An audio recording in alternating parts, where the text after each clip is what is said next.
Om Namo Bhagavate Vasudevaya Janmadhyasya Yato Anvayaditaratascha Artheshu Abhignaswarat Tene Brahmahridaya Adikavaye Muhyanti Yatsuraya Tejo Varimridam Yatha Vinimayo Yatra Trisargo Mrisha Dhamna Swena Sada Nirastakuhakam Satyam Param Dhimahi Nigamakalpataror Galitam Phalam Shukamukad Amrita Dravasanyutam Pibata Bhagavatam Rasamalayam Muhuraho Rasika Bhuvi Bhavukaha. We entered the 42nd chapter of the 10th Skandha of Bhagavatam. We saw Krishna and Balaram making a grand entry into Mathura, walking through the streets and being welcomed by all the residents of Mathura, and also Krishna bestowing his grace on weaver and a florist.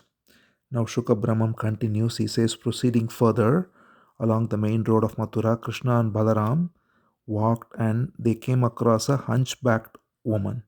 She's called as Kubja. Kubja means one who is hunched back, one who's got a hunchback. So she is selling various pastes and ointments. So these are Ayurvedic preparations such as sandalwood paste and so on that is used for applying. It's called lepanam. So she is someone who is carrying a vessel full of such pastes. And as soon as they see her, Krishna asks her, "Who are you, O beautiful woman? And who is this paste intended for?" So actually, she is a hunchback woman, but her face is very beautiful. And she's got a very pleasant face, but she's got three hunches. So that's why she's called as Trivakra. Trivakra means one who has got three bends or three curves in her body. So she is being asked by Krishna, "What have you got there? Is it sandal paste? Please give it to us also a little bit." So the lady, she replies, she says very nicely and politely. First she says, "Dasi asmi aham sundara." She says, "I am a servant." Oh, Sundara. Sundara means one who is so beautiful. Oh, Krishna. So she has not seen Krishna thus far. As soon as she sees him, she simply addresses him as Sundara, the one who is so captivatingly beautiful. So she says, "I am just a servant. I actually provide all these sandal pastes for Kamsa. But then these pastes, which are meant for Kamsa, it's much better for you and your brother Balaram, who deserves them better than you." So we see the difference between her and the washerman who came in the last episode. The washerman was also a servant of Kamsa, and he was taking clothes, including new clothes for Kamsa. And when Krishna tested him by asking, "Will you give us some clothes?" he immediately spoke very rudely and said, "You boys don't deserve such royal clothes," and therefore he was punished. Whereas this lady, she is also a servant of Kamsa who is taking sandal paste for Kamsa, but her approach is completely different. So this goes to show that whatever we do, whoever we work for, it is all meant to be offered to God, to Bhagavan. And if we think it belongs to someone else, then we are caught in a petty mindset and we will be punished for that. Whereas if we are recognizing that everything belongs to Bhagavan and offer it to Him, then we are rewarded very naturally. So that's what is demonstrated by these two contrasting episodes. The washerman was very petty and he refused to offer the clothes to Bhagavan when he asked for it. Whereas this maidservant, this lady with a hunchback, she is very happily offering the sandal paste that were meant for Kamsa to Krishna and Balaram. So she says, "My name is Trivakra, and these sandal pastes, though they are meant for Kamsa, they in fact are best suited for you."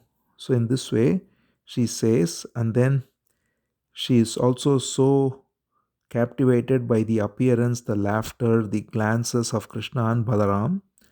And so she offers them generously the sandal paste, and they both apply it on their body and they look very beautiful. And then the Lord instantly decides to fix her. So she's got a hunchback. Otherwise, she is a very beautiful woman. Her face is very beautiful. So Krishna instantly goes forward, puts his feet on her toe to press her down, and gets close to her and puts his index finger and middle finger below her chin. So he walks right up to her, puts his feet on her feet, her toes especially, to press it down, and then lifts up the chin. So he's basically straightening her body in one move very elegantly by pressing her feet down and lifting her chin up with his magical touch. Krishna immediately straightens her into a very charming looking, beautiful woman by his magical touch. So immediately this Kubja is transformed into a very beautiful woman because of the grace of Bhagwan, and therefore she is very pleased, and not only that, she is very enchanted by Krishna. So she says, "Oh, beautiful youth, you have to come with me now, you cannot leave me alone." So this is how everyone who is attracted by Krishna, they always want his company. So she is also saying, "Please come home, my home is nearby. Please be pleased to grace my home. My mind has been completely robbed by you." So Krishna looks at her, and then he looks at Balaram and all the boys with him, and then he smiles at her and he says, "Don't worry, I will come definitely, but not right now, because I have some work to accomplish here. Once I accomplish my work, then I'll come at your house for sure, because you are inviting with such love." So we saw Akrura also do the same thing. When Akrura, after reaching Mathura, invited Krishna to come home, Krishna politely told him that I will come, but not right now. After Kamsa is finished, I'll come. So here also Krishna says the same to this woman. He says, I'll definitely come after I accomplish my main purpose of having come to Mathura. So in this way, with very sweet words, Krishna asks her to go. And then Krishna and Balaram proceed, and as they proceed, everyone is offering them various other gifts. They are giving them garlands, they are giving them betel leaves, they are giving them various presents, and so on. And the women of Mathura, wherever they see, they are attracted instantly to the beauty of Krishna. And as we already saw in the last chapter, all the women are so captivated. So, and that is why the women are the most blessed in this whole pastimes of Krishna, even as the gopis of Vrindavan. Now, even the women of Mathura, their love is at a much higher level because they are instantly attracted to the divine beauty of Krishna in the most intimate Madhurya Rasa. Then Krishna proceeds further with Balaram, and then as they go, they see huge preparations and a huge amphitheater. They know that this is where they are going to meet with Kamsa the next day. So they go there and they see the whole place being arranged, and there is a huge amphitheater, and then in the middle there is a huge bow that's kept. So we already saw that Kamsa arranged for a bow sacrifice, and that's the pretext on which he invited everyone. And then he also wanted to conduct wrestling as part of this festival, and his master plan was during the wrestling he will have expert wrestlers who will attack and kill Krishna and Balaram. So this was his silly plan. So he had this bow arranged in a very decorative way, which is a very huge bow. It is looking like the bow of Indra, like a rainbow, and it looked so wonderful. So Krishna entered the sacrificial hall, and he saw that the bow was guarded by many men. There was a huge fortune around it. And Krishna, as soon as he sees it, he wants to send a message to Kamsa. So he goes to the bow, and the guards are stopping him. He instantly takes care of them. He gets rid of them, and he goes and picks the bow. And then, so everyone is supposed to guard the bow there, but nobody is able to stop Krishna there. Krishna goes directly to the bow, and whoever comes to stop him, he takes care of them. And then he picks the bow up, and then he strings the bow. And after he strings the bow and playfully lifts it with his left hand, as soon as Krishna lifts it with the left hand and pulls the string of the bow just snaps into two. So it is said that just as an elephant would effortlessly break a sugar cane, Krishna broke this immense bow. So this bow is so immense, so huge. It was guarded by many guards and surrounded by many ornaments and all the rest, but Krishna simply effortlessly with his left hand picked the bow and broke it. And the very sound of this huge bow breaking went into the palace nearby. So this was the purpose of breaking the bow, because Kamsa is inside the palace, and the crash of the bow created such a huge sound that it reverberated in the sky, and it reached Kamsa, who was hearing the sound and knew there is something going on. Some powerful being has come, and he knows Krishna and Balaram are in town. So it's filling him with more fear, because he is already afraid of this prophecy that Krishna is meant to kill him. And even though outwardly he has made all these plans to kill Krishna, inwardly he knows that all these plans are not going to succeed. Inwardly he is afraid of this prophecy. When he hears this sound of the twang of the bow and then the bow breaking, it only reinforces his fear. He knows something is happening soon. And meanwhile, all the custodians there, they all come and attack Krishna, because he was not supposed to come there. He came, picked the bow, broke it into two. So all the custodians run, and Krishna and Balaram instantly pick just the two halves of the bow, and they just like that make short work of all the custodians, all the guards, and everyone there is destroyed instantly. Whoever is sent by Kamsa's army, they are all instantly finished off. And then Krishna and Balaram effortlessly leave the amphitheater through the entrance. And then after they leave the amphitheater, they walk around in the city further. And as they walk, the sun is setting on them now, and everyone is so enchanted seeing Krishna there. As Krishna and Balaram walk back to the place outside the city, the garden where Nanda has parked all the carts and so on. And in this way, everyone who is there in Mathura is gazing on the elegance of the personality of Krishna. And in this way, it is said that all the predictions of the cowherd women came true. The cowherd women had predicted very correctly, as we may remember, that when Krishna enters Mathura, everyone will be captivated by him and they will all be so blessed. And that's exactly what's happening. Everybody is so blessed to behold Krishna. They are all gazing at him with such love. They are all certain that these are two divine beings, though they don't know who they are.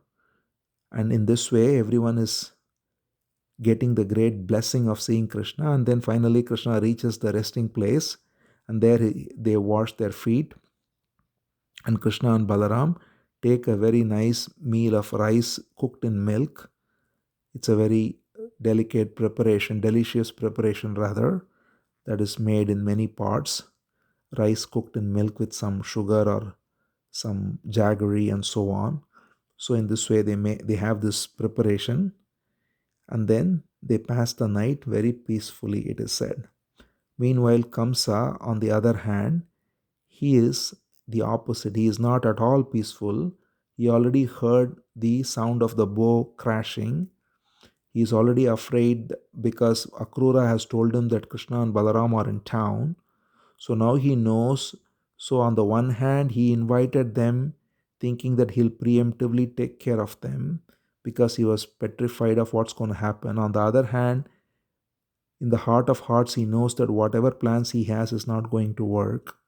And therefore, he was so dismayed, so confused, so afraid. And the breaking of the bow only added to his total fear.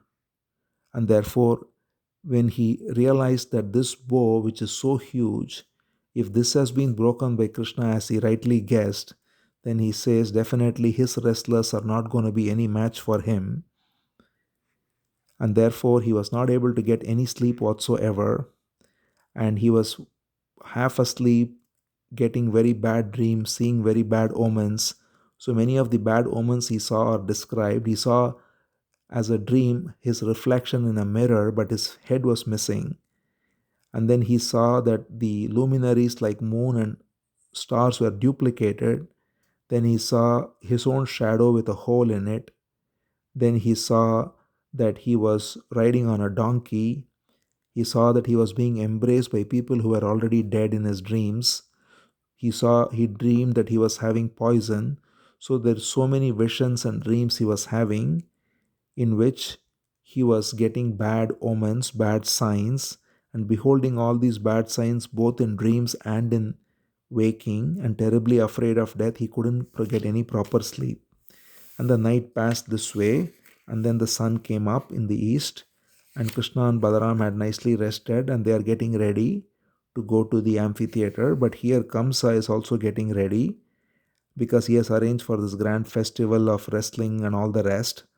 And the people, the workers, the guards and so on of Kamsa, the men of Kamsa, they have cleaned the arena, they have sprinkled water, they have decorated it with flowers and garlands, trumpets are being blown, and so many flags are being raised, arches are put up. So the whole place is taking a celebratory look outside, and everyone is getting seated comfortably. The priests, the rulers, the princes, the chiefs, they're all getting seated comfortably. And then Kamsa comes, though inwardly afraid, he comes putting up a smile on his face. This is the last day of his life. His sleep revealed to him already that something really terrible is going to happen, and he is completely possessed with the thought of Krishna alone. As already noted by Narada once in the 7th Skandha itself, Kamsa attained liberation simply by fear of Krishna. So he had only one thought, which was thought of Krishna, because he was in morbid fear every moment. And now this night he spent only thinking of Krishna. And with that thought, he comes to this royal amphitheater and he takes his seat, but his heart is aching in fear. Outwardly, he is dressed very regally, and as the king, he is taking a huge throne, but inwardly, he is aching, he is afraid. And then there is a flourish of trumpets, and then the wrestlers are all coming and putting on their display. There is great music being played, and all his main wrestlers, now the wrestlers he had arranged for, the really strong ones who are meant to actually quote unquote kill Krishna, who are called as Chanura, Mushtika, Kuta, and so on. All of them, who are all very eminent and strong wrestlers, they all come into the arena and they display their skills. And Nanda himself has now come. Nanda, the father of Krishna, as we saw, he came carrying gifts for the king as per custom. So he brought all the gifts he got, he gave it to Kamsa, and he was seated in the gallery as well. And they are all waiting for Krishna to come. They know that Krishna will eventually make his way there. So they're all waiting as the preparations are going on. The celebrations are beginning, the festivities are beginning, and Kamsa is inwardly quaking in fear. And with this chapter ends. We'll now see the sequence of